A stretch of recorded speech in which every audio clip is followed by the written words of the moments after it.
If you're a pop culture junkie who loves TV, film, music, comedy, and other really important stuff, then you've come to the right place. Get ready and settle in for Classic Conversations, the best pop culture interviews in the world.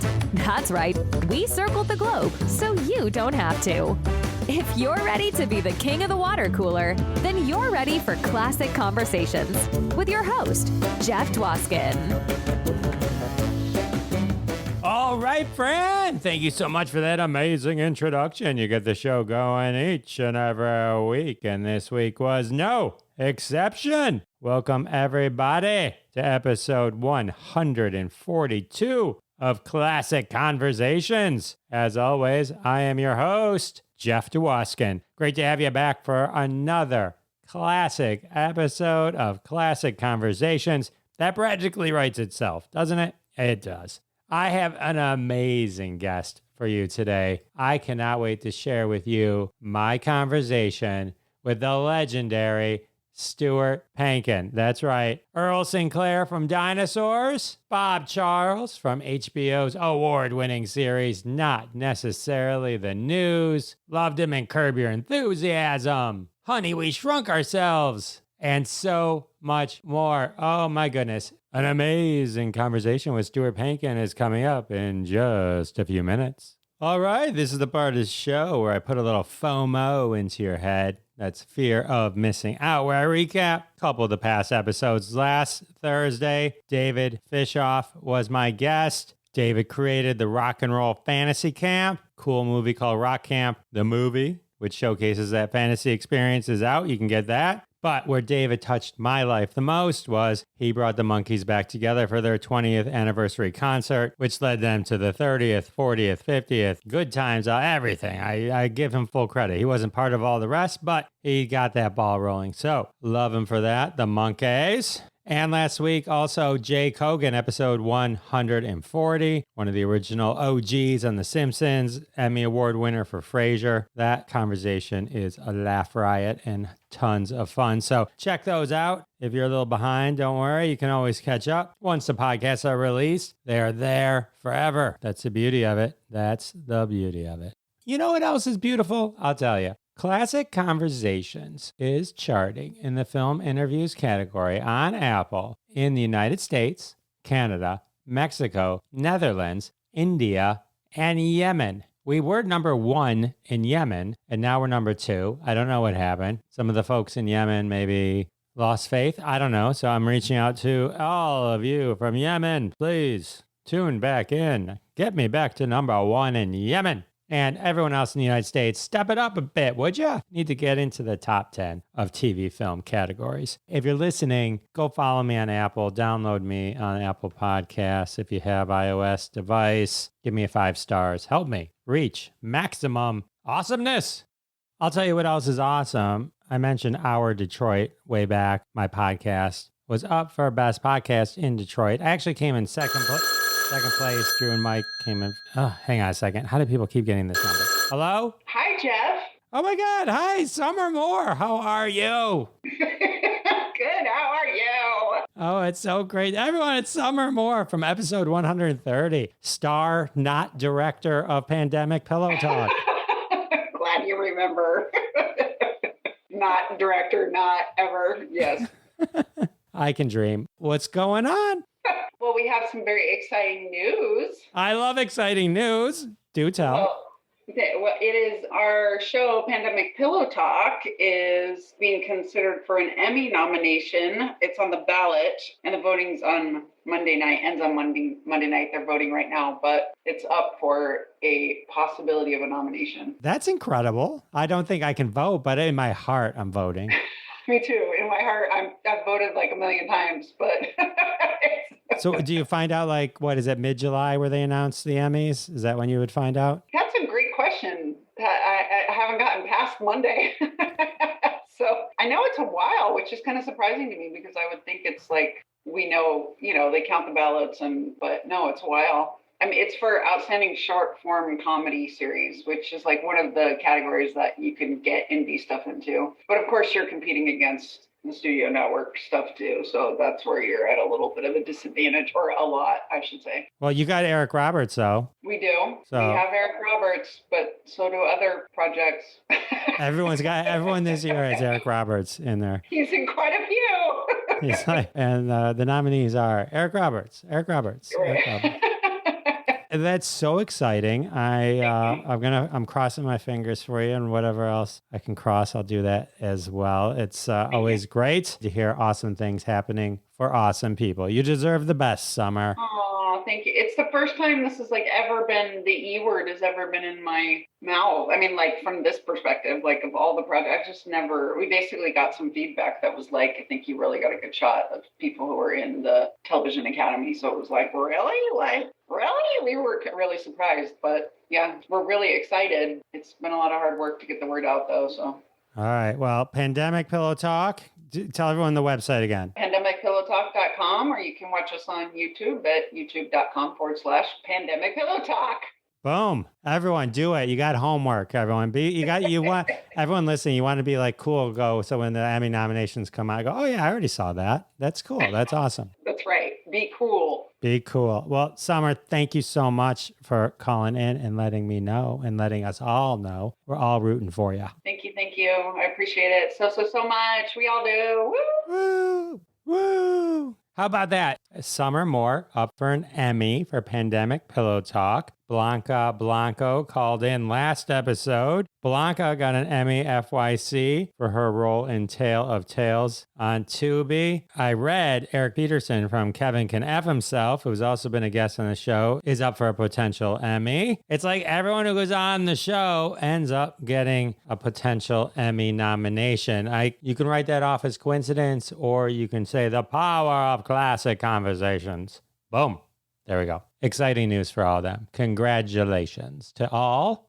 I do want to take a quick second and thank everyone for their support of the sponsors. When you support the sponsors, you're supporting us here at Classic Conversations, and that's how we keep the lights on. I do want to do a quick shout out and thank you to my friend Brian Green, host of the Commercial Break podcast, with his co-host Chrissy. If you love this podcast, you're going to love the Commercial Break. They have new episodes Monday, Wednesday, and Friday. You can find them on the web, tcbpodcast.com, or of course, wherever podcasts are found. Apple, Spotify, Google, all the usual suspects. Check out the Commercial Break podcast.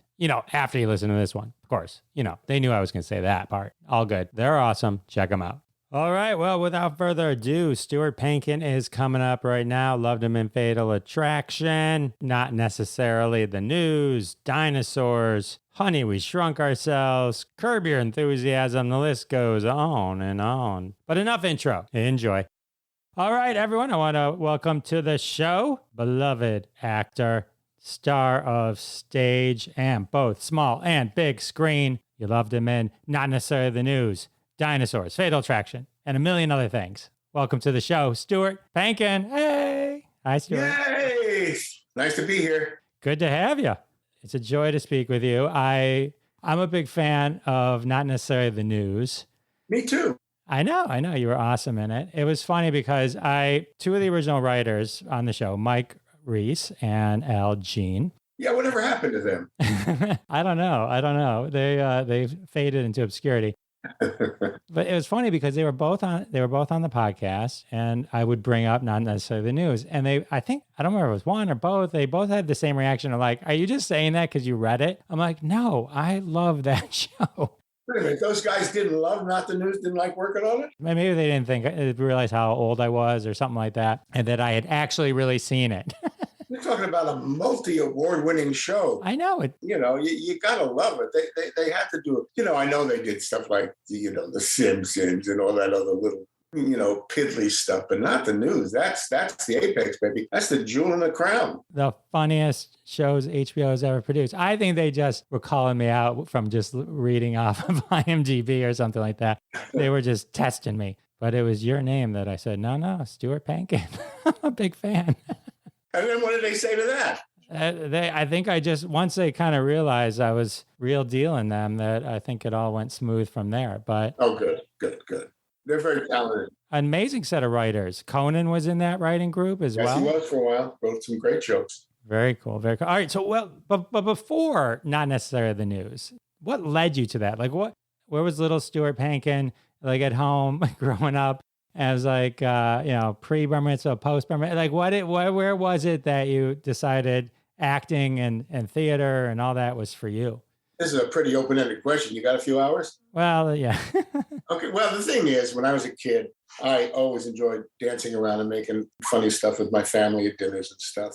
Hamming it up, as we used to say. When I got to college, I was going to be a psychology major. And then, but something, as I always say, when I took that long walk across the dark, cold campus to go to the audition for the first play as a freshman, I knew I was hooked. I knew I wanted to be an actor. Dave Brubaker, who was my director, my teacher, and became my dear friend until he died, was so inspiring. And you wanted to work with him. So I did every possible theatrical thing I could in college.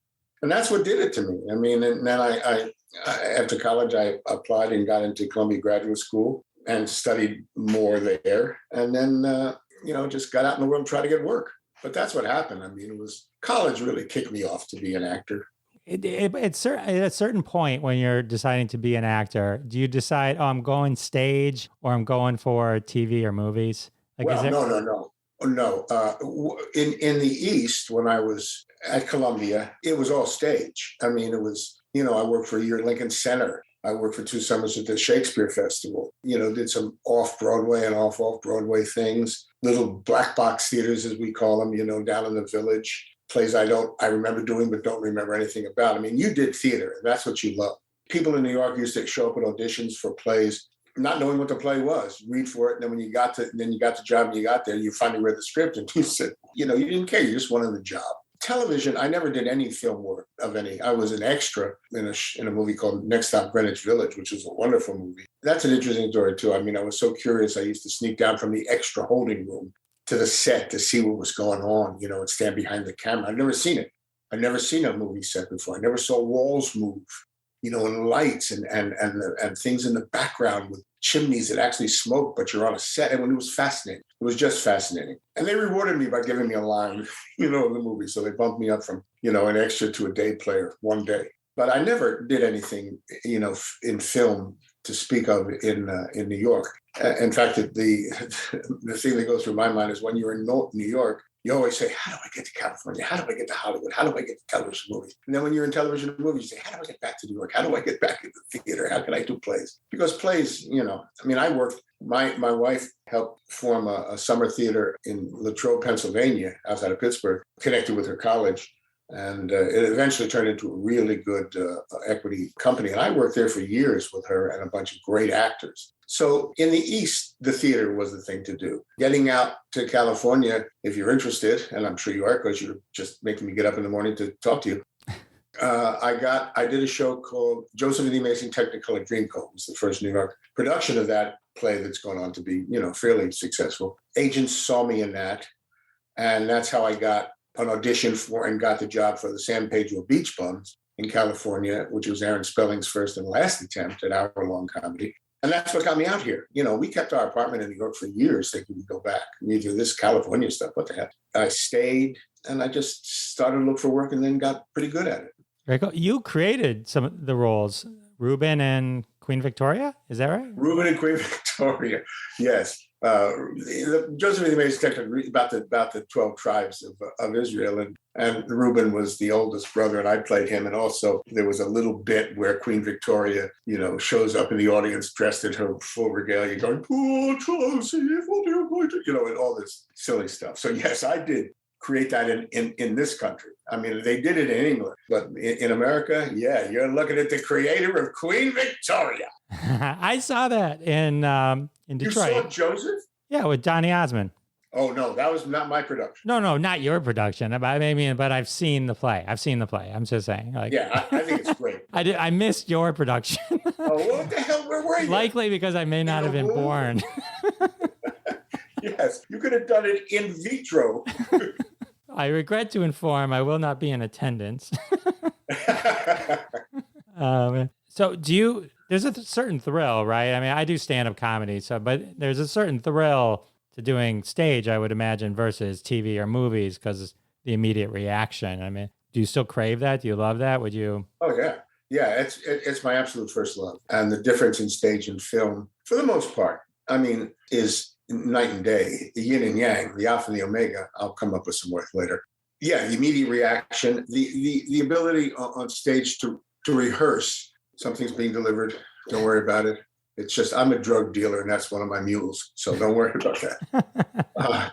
But the option in a play to rehearse and change, and even as you're performing, realize stuff and change every night is extremely exciting.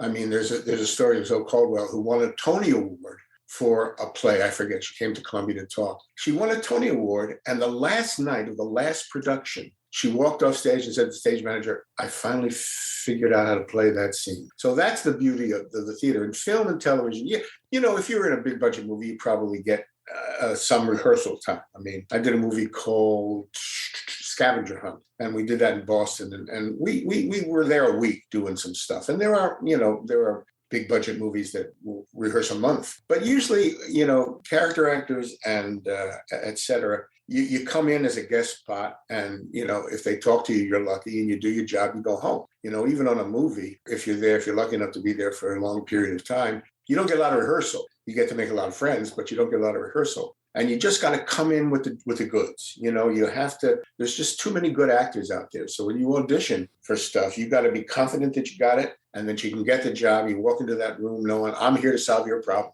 That's what I want to do. I want to make you happy, because you know you're not going to get a lot of, they have a lot of choices, and they're going to pick the guy that strikes them right away. Yeah, that's the big difference between theater and film for me. Yeah, I love it. I mean, I love like being on stage when I'm doing stand-up comedy. Of course you do.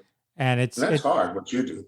And it's the same kind of idea where you do the same joke so many times and you can keep refining it. It's the same. I love that story. Like, I finally figured it out. It's like, sometimes that's how you figure it out. You like, you actually. Yeah.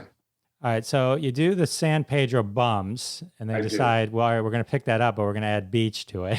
That's right. That's exactly right. The Bums was the pilot, and we were actually called back to reshoot it. Aaron Spelling actually directed the reshoots of that show because he really wanted it to go. And there was a lot of reasons that it didn't go, which are, you know, complicated. It had to do with timing and football, and the Grunion were running up in San Francisco. I mean, there's a lot of things. Plus the fact that it might not have been the greatest show ever. But yeah, I did that. I haven't seen it, but I found what I could on YouTube. I watched there was like 10 minutes of it. Really? Wow. Yeah, where it's like the opening, and then like you guys were just securing your boat. You were just paying off a loan for a boat, which I assume is where it goes. So you mentioned like you came in and out of many different shows. Was like a Barney Miller, BJ and the Bear, you know, like Brady Girls Get Married. When you like go in and out of these, like which ones did you feel, are there any of them where you kind of clicked and bonded and you're like, oh, this is nice, and you know, they probably remember me now? Well, the Brady Girls was not one of them. Although Lloyd Schwartz, who directed that, who got me the job, he did a movie later called 1,000,000, which was the most fun I've ever had on a movie set. Nobody's ever seen the movie. Nobody's ever heard of the movie. It was the most fun I've ever had on a set because the people were great. So that was an advantage of that. But as far as clicking and bonding and remembering, well, not necessarily the news. We're friends to this day. And that was, 30 more years But that ago. was your show. That was your show, though. I mean, that was a show. Yeah, but Fatal Attraction, I mean, that was a great show to do. San Pedro Beach Bums was my first filming thing. It was magic. Every moment was new. You know, looking at a camera, that's new. Looking at a set, that's new. Looking at action, cut. What? That's, you know, it was all exciting, depending on, I mean, it only lasted 10 shows, but it was my introduction to movies, and it was all wondrous. It was great. Which of the shows that you guested on did they like, you're like, I can't wait to get out of here? You know something? That's an interesting question. None of them. There's no show that I've ever done. There were some actors that I didn't mind, you know, not working with again, but there was no show I ever did that I said, oh, geez, I want this to be over with. I want this to be over with. I mean, there were a lot of mediocre experiences. Like I said, as a guest spot, you go on and you're invisible. I mean, they're gonna cater to the stars, which they should. Like Hooperman, I did a couple of Hoopermans, and you know, and became good friends with John Ritter because of those shows. We also shared a school, so I knew him there. But that was a terrific experience. And then speaking of John, they did a show called Three's a Crowd, as opposed to Three's Company. It was a sequel. I don't know how long it lasted, but I was going to did a guest spot on that, loved it, and I was going to be a regular on that show, but the show was canceled. So I didn't get a chance to do that. Sam Kinison had a sitcom years ago, and I was going to be a regular on that after being a guest, and he died. So that didn't happen. There are memorable things in the sitcom guest spot world. And then when you get to do a pilot, or you get to do a pilot, they sometimes go, they sometimes don't. And you're in recurring parts, which are nice. Did a bunch of those. I don't know to tell you, Jeff, they're all very positive experience. That's good to hear. I was just curious. From what you said, I couldn't tell if some are better than others, or just experiences. Well, some are better than others. Some are better than others. Yeah, I mean, because it's got to be weird. I talk about this with a lot of folks. It's like where I talked to Eric Kramer. He goes into Cheers. He's like it's a pretty established show, or somebody Jim Pittick on Friends, and so it's like it's interesting when you step into something that is pretty iconic and all the people are established, and you're just kind of in and out. Right. I have a couple questions. I do want to give all due to not necessarily the news and dinosaurs, but a few other things of note just to cover before. Sure. The Xenon films, but specifically the first one, Xenon Girl of the 21st Century. I believe that's the one that Kenny Johnson directed. Yes, he did. I had Kenny on the show. We did not talk about Xenon. How was it working with, especially in like a kind of a sci-fi type thing, like someone who is so iconic? It's just, I love that guy. You with Ken? Kenny, yeah. We did, to give a brief background, we did three of them. We did the first one in Vancouver with Ken, second one in New Zealand with, I think, Manny Kodo did the second one, who is now a big producer. And the third one we did in South Africa, and I don't remember the director. So, but yeah, working in that first Xenon movie was swell. Jeff, it's all swell. You understand, when an actor gets it, it's all swell. Right. Now, the only problem was that those first two Xenon movies were buyouts, which, if you don't know what that is they give you a salary, they give you a money, and that's no residuals. And the last one, it was under SAG after, and we got residuals. But the first one, I don't remember a lot about it. I remember the hotel. I remember the set. I remember driving around with Ken, looking at stuff, and that was it. But it was a long time ago. Yeah. And then you worked with Raven Simone. You did some That's So Ravens, and the one thing that I thought was funny, because I watched just a little bit of it, because I just wanted to get a feel for it. President Chelsea Clinton was in the beginning of the Xenon, the president of the United States. Oh, the president is Chelsea Clinton? Is Chelsea Clinton. Oh, that's funny. I thought that was funny. That I don't remember. All right. Well, all right. This one, I bet you do have very fond memories of. Let's talk about Curb Your Enthusiasm. Oh, yeah, that's great. Yeah. So yeah, that was. I went in, I auditioned for it. I got it, and it's a dream job for an actor, because you don't have to memorize lines. And if you have any kind of improv chops, then you're very comfortable. They're very protective on that show. They don't let you see even the storyline.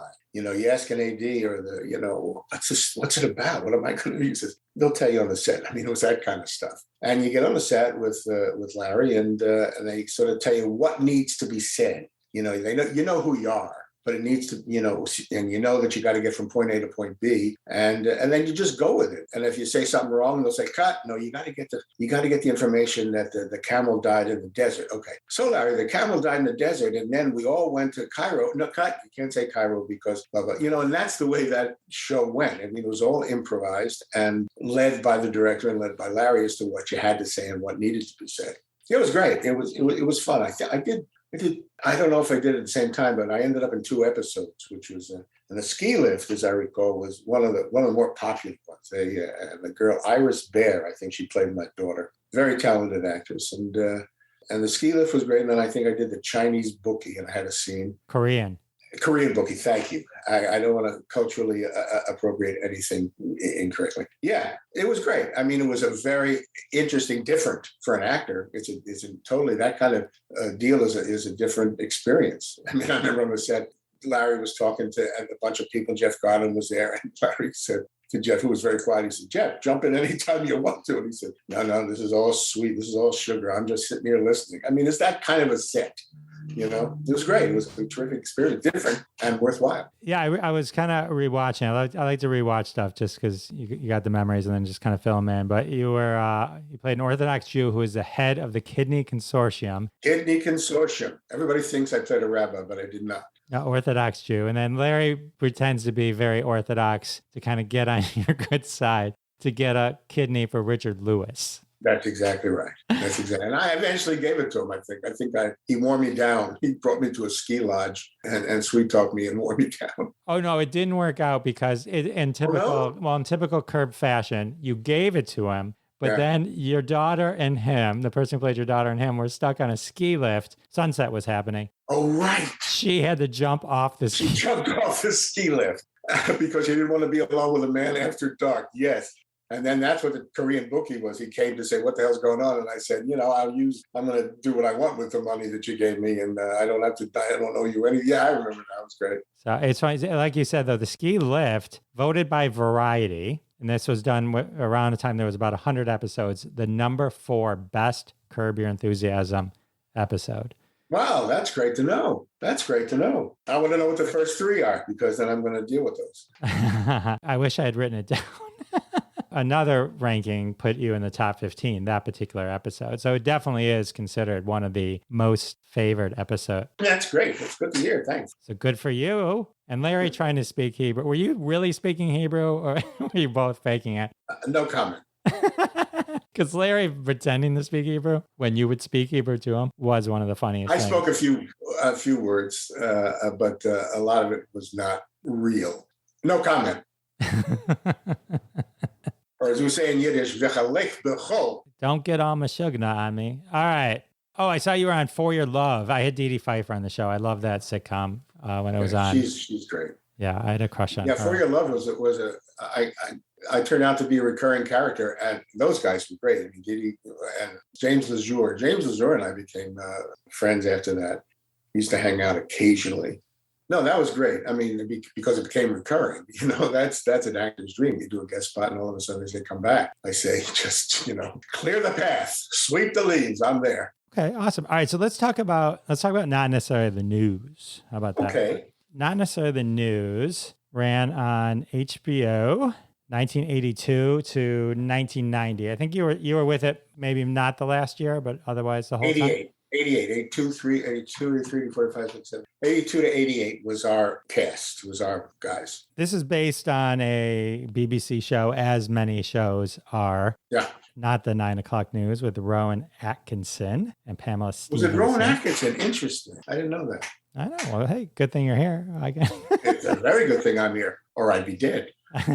Filling you in, all the trivia that's meant to. All right, so not necessarily the news, sketch comedy interspersed with commercial parodies, all that kind of good stuff. How did they pitch you on this? This was like the very beginning of HBO doing their own original material, right? To go back, at the time, general cable was about, you should pardon the expression, 29% penetration in the country. And pay cable, Showtime, HBO, whatever entities were forming and growing at the time, was less. So that's that background. Now, how it happened for me, if you're interested, just stop me if you're not. I am. I auditioned for, strangely enough, the San Pedro Beach Bums. In that audition was a guy named Michael Jacobs, who became a very successful producer writer. He remembered me when he was doing a show called No Soap Radio, which lasted 5 shows. And he asked me to do that, and I did. On that show was a writer named Ron Richards, who was working for who became a writer on Not Necessarily the News. I ran into him. Might have been luck. Maybe they would have pursued me. I don't know. I ran into him at a screening, and he said, "You want to do a cable show, Not Necessarily the News?" I said, "What's cable?" I said, "Not Necessarily the News. What's that?" I said, "Yeah, like every actor, I'll read for anything." So I auditioned, and I got it.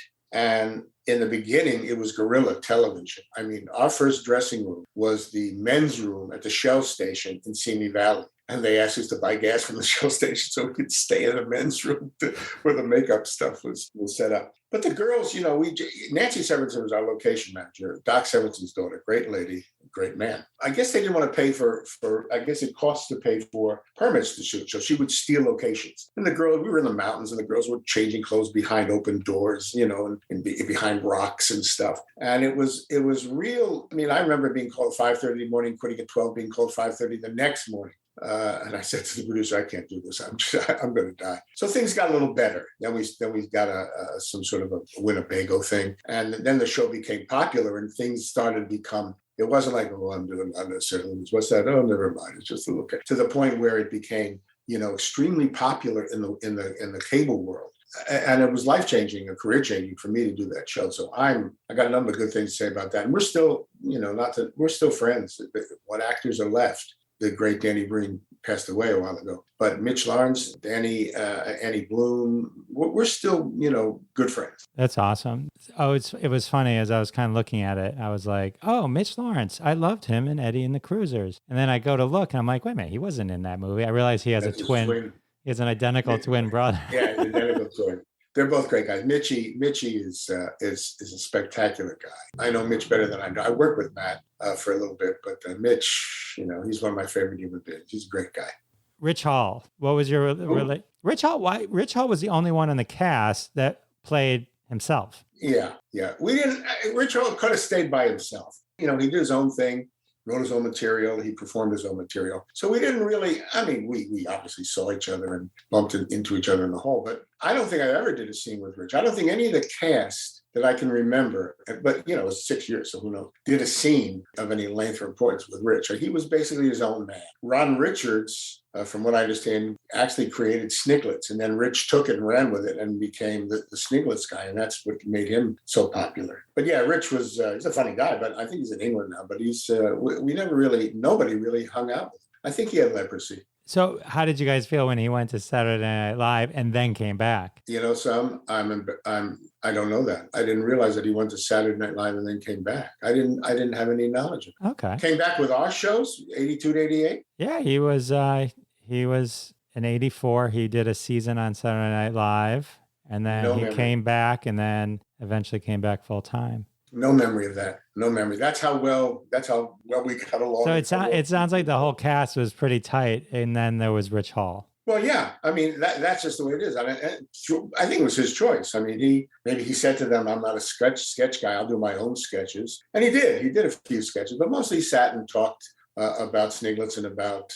He came up with a character you know better than I do as a radio guy.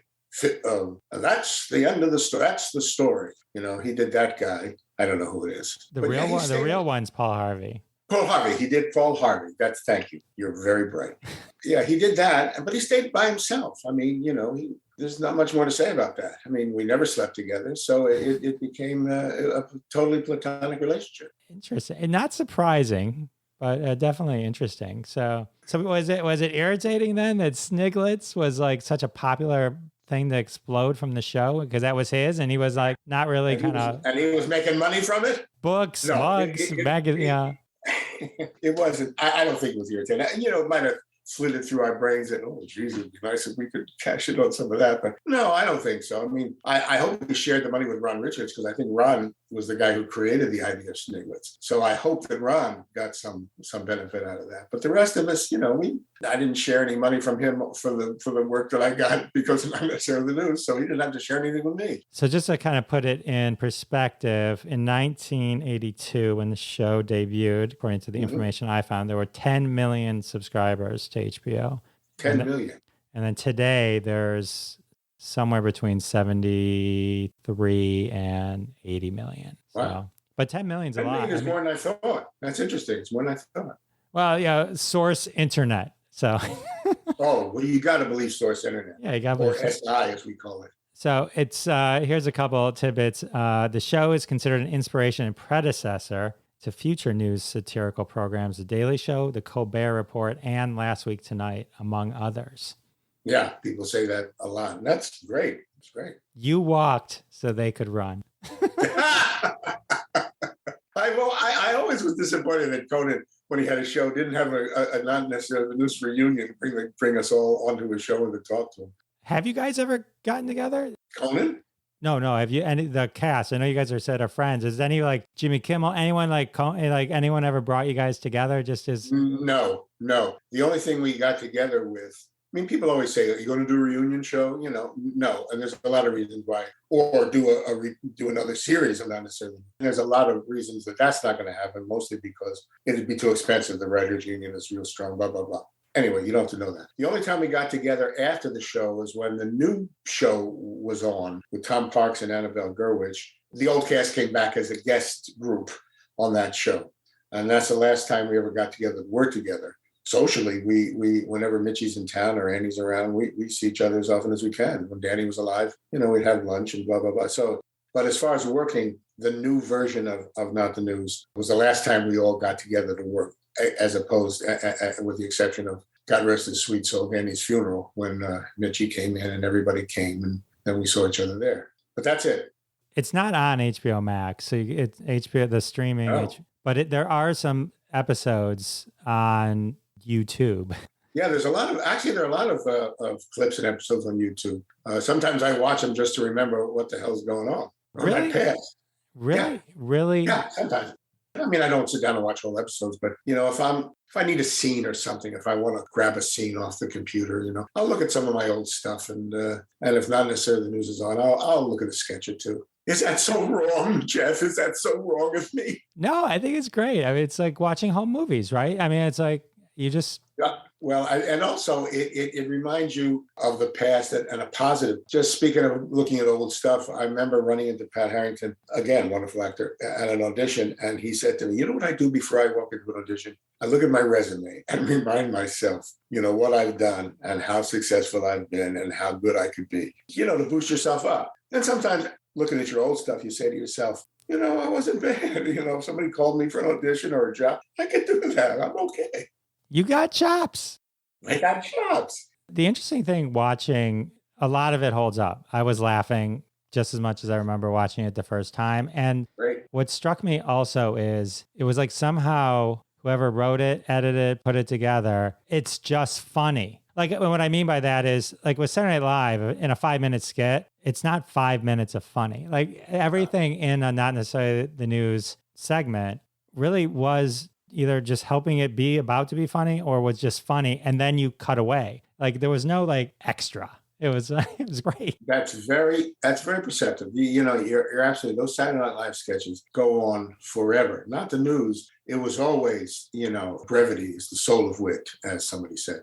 Yeah, they were short. The commercials were short. The sketches, for the most part, you came in, bang, premise, bang, joke, bang, out. That's what happened. One I caught of you, Mr. T's Emporium, which was pretty funny. And honestly, it didn't feel like it felt like you could probably still do that today, because it wasn't like you didn't cross any weird lines, No. even though you were Mr. T. It was still appropriate, and it was just so funny. I was like, Thanks. so funny. Yeah, and the thing about Not the News is that we had the option being on cable to curse, to be off color, to do nudity. We never did that.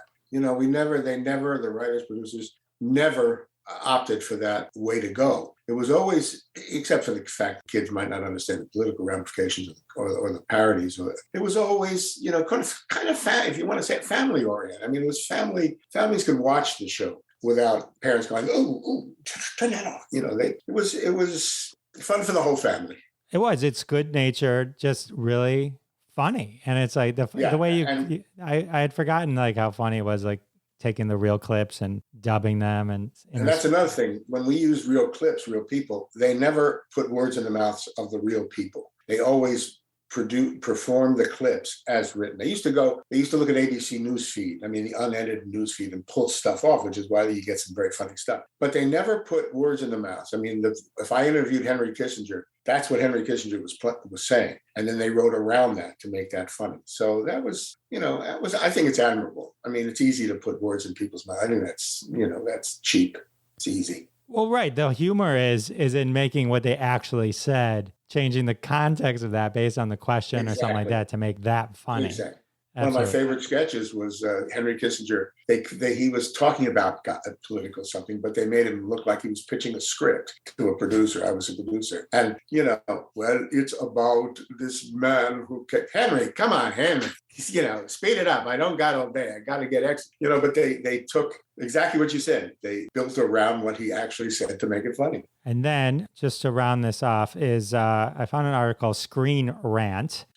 Screen Rant, it's an online publication. 10 hilarious sketch comedies you'd probably forgotten about. And it listed off, Not Necessarily the News was number 1. Wow. But this is the list. This one I did write down the list, so you don't have to. This is The State, Ben Stiller Show, The Day Today, Tracy Ullman Show, In Living Color, Mr. Show, Upright Citizens Brigade, The Chris Rock Show, and Viva Variety. I mean, to put you number one on that list, boom. That's a heck of a list. That's really good. You wouldn't want to send me that article, would you? Yeah, of course. I'll send you my email. Well, you have my email. I have your email. Yeah. We're best friends, Stuart. We're best friends. We're BBBs. When we talk about dinosaurs, what do you get recognized, or do people call you out for more? Earl Sinclair or Bob Charles? Well, before the pandemic, probably if I was wandering around some city, it would be, Bob Charles, or the Disney stuff, the Raven stuff, the Xenon stuff, because kids, they remember that. Nowadays, it's dinosaurs. During the pandemic, and I'm not bragging because it's me, because it's the show, and they just happened to be able to get in touch with me. I was sent Punko boxes. Is that what they're called? Funko boxes? I think so. You know what they are. Mm-hmm. I was getting 2 to 4 requests for autographs, pictures, or those boxes a day during the pandemic for weeks, a day. And it wasn't, like I said, it's not necessarily because of me, but the show, having come out on Disney Plus, became popular again. And people were watching it with their families as they were quarantined and sequestered. So, Dinosaurs is, I actually was in a restaurant once, and I'm talking, a noisy restaurant. And a guy came over to me and said, "Are you the voice of Earl Sinclair and Dinosaurs?" I said, how did you know that? He says, "Well, I'm a sound editor, and I recognize voices." That's the only time that somebody said, "Oh, you're Earl Sinclair." I thought that was funny. But yeah, dinosaurs, although nobody was going to recognize me on the street because of dinosaurs, but they do know the show. They send me information about that. Yeah, right. Disney Plus just released it. What was it, like a year or so ago? At least a year, yeah. It's one of those shows.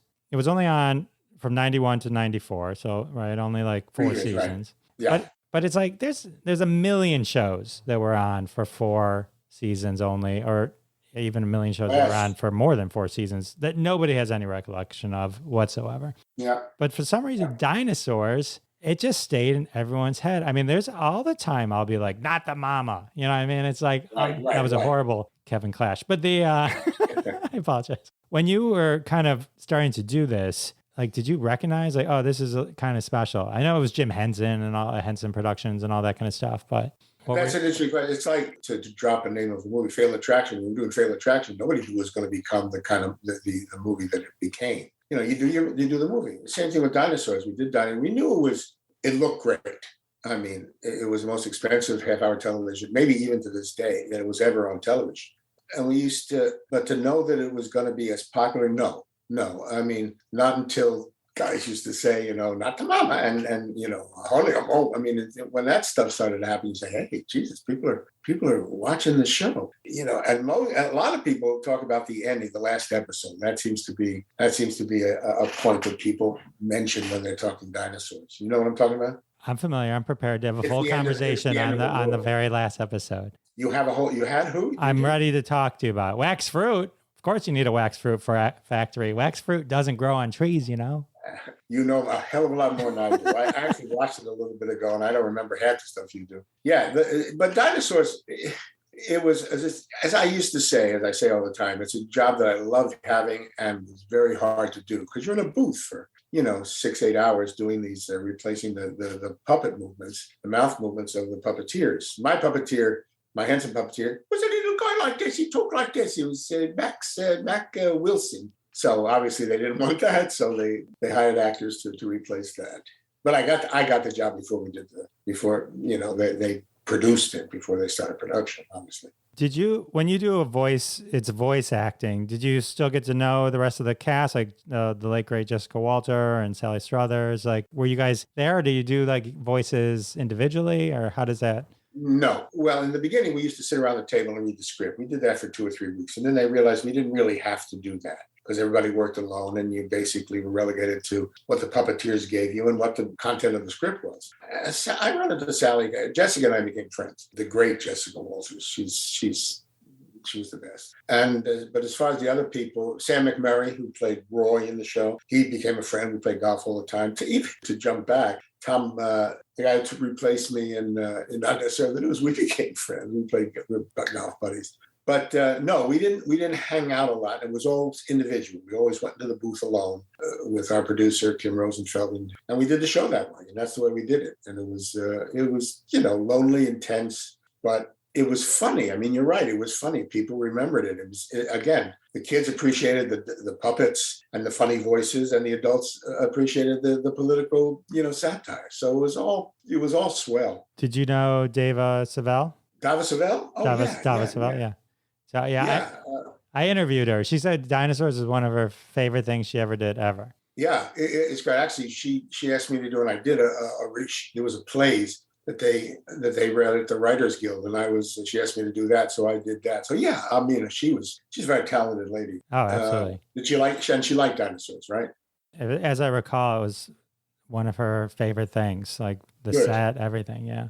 Good. Very yeah, the set was amazing. The interesting thing about the last episode, which I think there's other episodes like this, was the fact that you kind of covered some pretty deep things, and like science fiction, where people go, oh, well, it's kind of glossed over. People don't get it that they're being spoken to and taught because these are just dinosaurs, right? And global, you're talking about political, right? Just anything, political, war, drug, sexuality. Yes. I mean, Dinosaurs covered all those things, and this is a children's program, right? Everything. But it was palatable to children because it wasn't overt, and I'll just leave it in overt. I mean, so the kids could appreciate the puppets, like I said, and the adults can appreciate the parody. Right, and this is why Florida is going after Disney now. No, I'm kidding. But the interesting thing about the last episode, it is actually so dark. And as I was watching it, I was like, oh, you know what this is? This is Don't Look Up. Interesting. They stole it from us. They stole it from you. It's like a version of that kind of thing where it's like, it's an end of the world thing. Yeah. And I guess the writers would say that they're lucky knowing that the show was ending so that they could write that episode. Lots of shows go out, but I think they ended it the way they wanted to end it. And it was kind of, it's a strong word, but it's kind of controversial because there was I guess they got some letters from parents saying, how could you kill those dinosaurs in front of our children? How could you make me explain that the dinosaurs are gone and they love it? I mean, and that's true. And yet it was a suitable, appropriate ending for that show about dinosaurs, because if you look around, they ain't here no more. I thought it was so well done. Every kind of lesson it was trying to teach was so spot on. Like to watch that, like I'm surprised they don't show that to teach people why you don't destroy ecosystems, why you don't, like that's how good that episode was. Like just to kind of say like this is what happens when you disrupt nature and businesses do things for the wrong reasons. It was but like you said, it's all things. It's it's vegetarianism, sexuality, right. Sexual harassment. I mean, all those things were sort of lessons, but couched in a very funny, palatable way. Yeah, and the ending was, I love the ending. I thought it was very sweet and inevitable. Right. Now, I'm sorry if kids were upset about it. I really am. I mean, that's not the purpose of the show, is to upset children. But, the fact is that shows end, and people's favorite characters die, or people's favorite characters are never on the TV again. And Dinosaurs just ended it their own way. Right. It'd be like if James Cameron changed the end of Titanic because he didn't want to upset people. And the boat's fine. Everyone's fine. Well, they used to do that in Shakespeare's time. They used to put happy endings on the tragedies. Hamlet lives and Lear lives and Romeo and Juliet run away happy. They used to rewrite them. Not Dinosaurs. We stick with the truth. Those dinosaurs are dead. You want it real? Come see Dinosaurs. So a couple of things about Dinosaurs is I read Jim Belushi turned down your role. Oh, good. So if you ever see him, thank him. But because of that, we were treated to Curly Sue. That's okay, because Jim Belushi and I shared a school, and he couldn't do a sketch once, and I took over for him and had a good time doing that sketch. So the hell with Jim Belushi. So boom. And then, so this I read, Earl, your character, often sighs when he walks in a room, and this would allow the person in the costume a chance to see where he was going.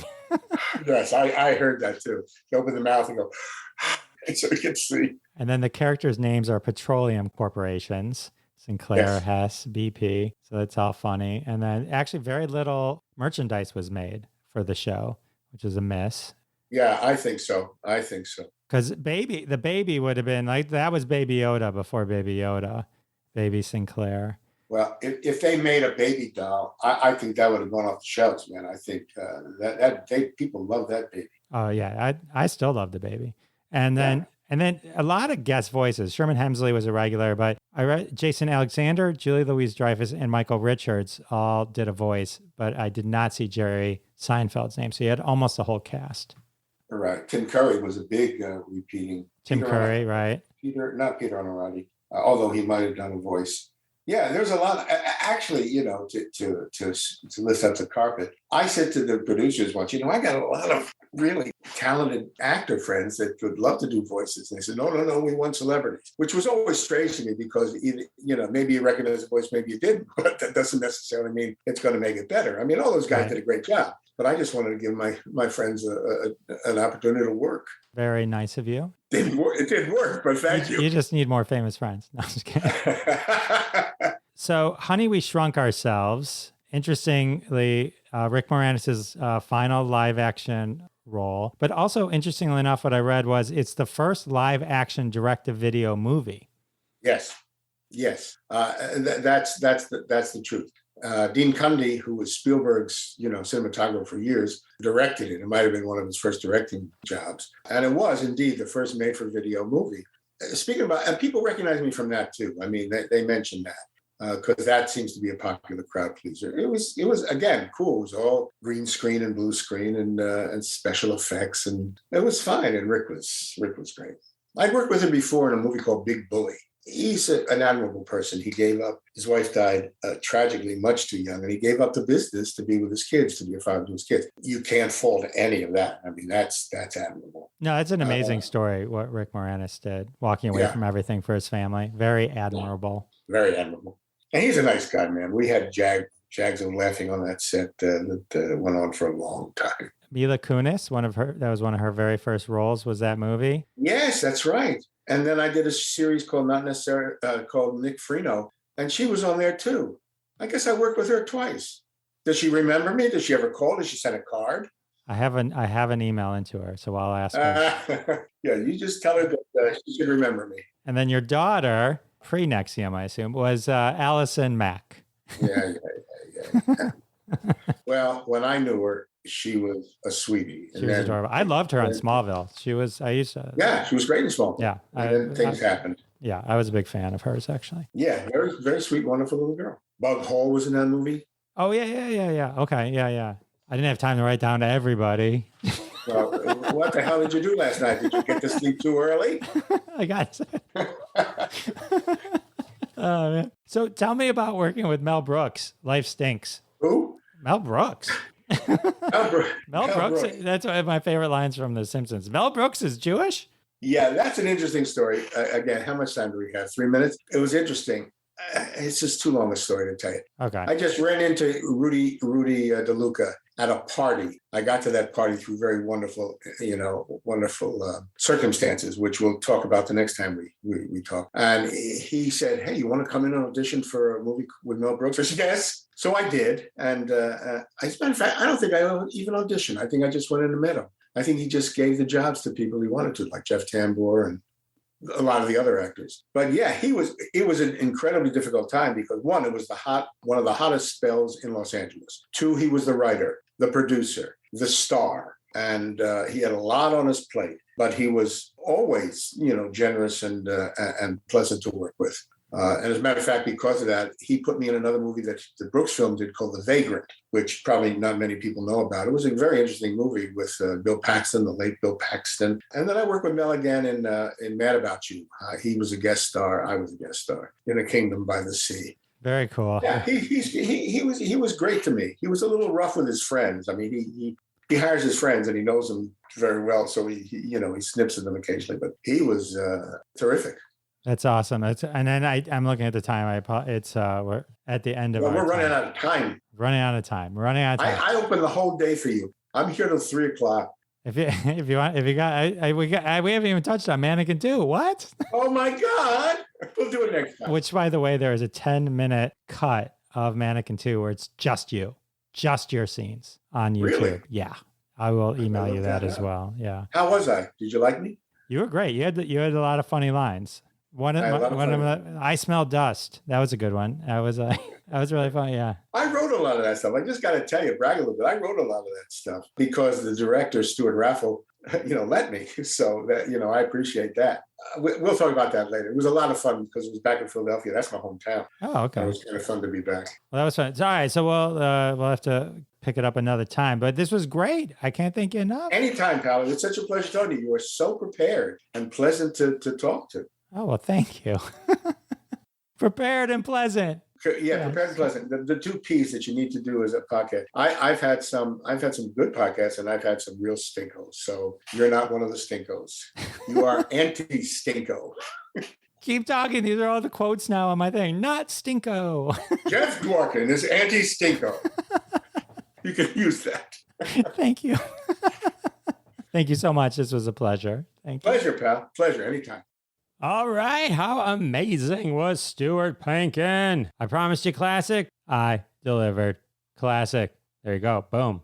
Stuart Pankin. Definitely head over to YouTube and search out those Not Necessarily the News episodes. If you've never seen them, you're in for a treat. If you haven't seen them in a while, you're in for a treat. Also, Dinosaurs is on Disney Plus. Check out Stuart Pankin as Earl Sinclair. Boom. That whole series is streaming right now.